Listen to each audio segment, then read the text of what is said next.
नमस्कार दोस्तों, नवरात्रों का ये पावन त्योहार 9 दिनों तक मनाया जाता है। इन 9 दिनों में माँ दुर्गा के 9 अलग अलग स्वरूपों की पूजा की जाती है।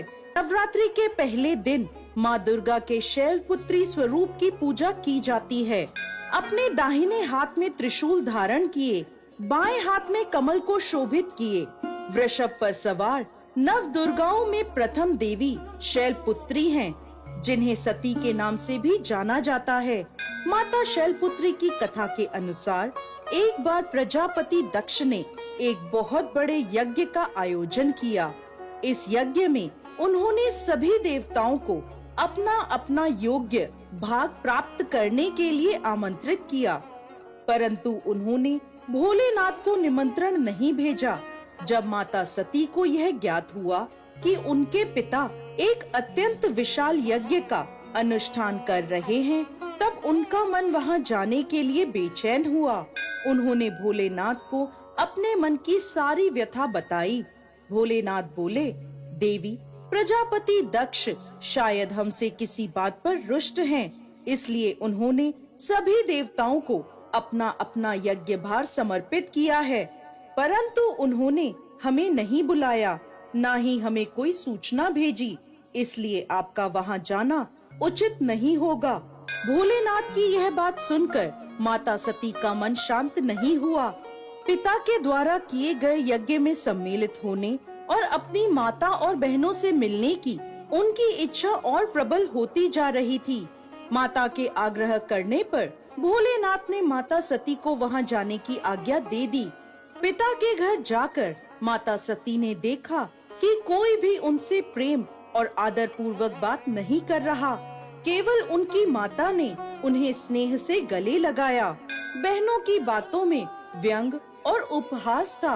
अपने परिजनों के इस व्यवहार से माता सती के मन को बहुत दुख पहुंचा। ये सब देखकर उनका हृदय शोक, ग्लानि और क्रोध से संतप्त हो उठा। वह सोचने लगी, भोलेनाथ की बात ना मानकर यहाँ आकर मैंने बहुत बड़ी गलती करी है। वह अपने पति के इस अपमान को सहन ना कर सकी और उन्होंने अपने उस स्वरूप को वहीं योगाग्नि से जलाकर भस्म कर दिया।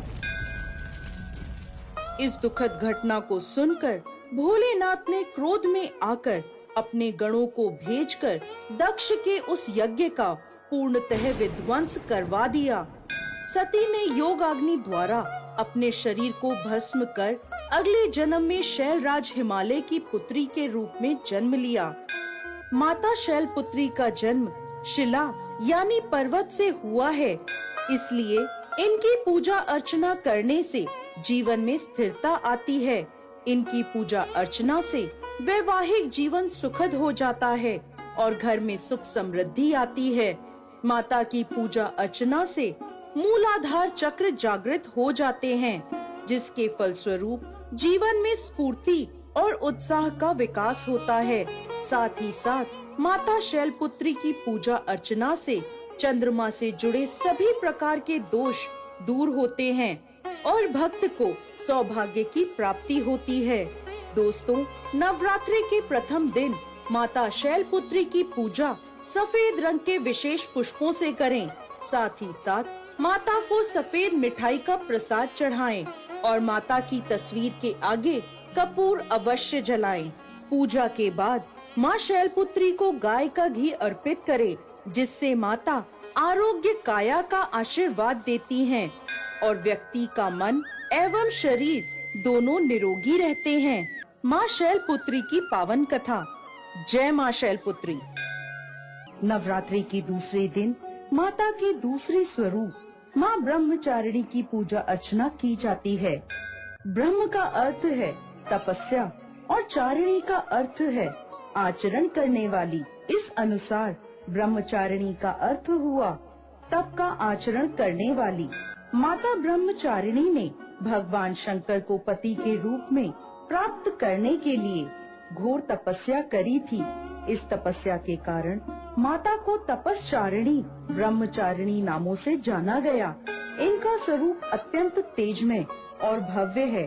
श्वेत वस्त्र पहने, दाहिने हाथ में जप की माला लिए और बाएं हाथ में कमंडल धारण करे हुए इनकी पूजा करने से साधक का मन स्वाधिष्ठान चक्र में स्थिर होता है।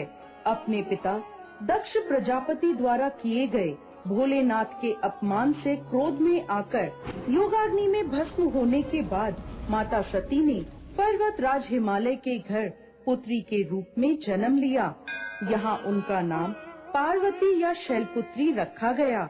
जब पार्वती बड़ी हुई, ब्रह्मा जी के मानस पुत्र देवर्षि नारद ने उन्हें दर्शन दिए और उन्होंने पार्वती जी को बताया कि यदि वह तपस्या की राह पर चले तो अपने पूर्व जन्म के पति भगवान भोलेनाथ को वो पति के रूप में प्राप्त कर सकती हैं।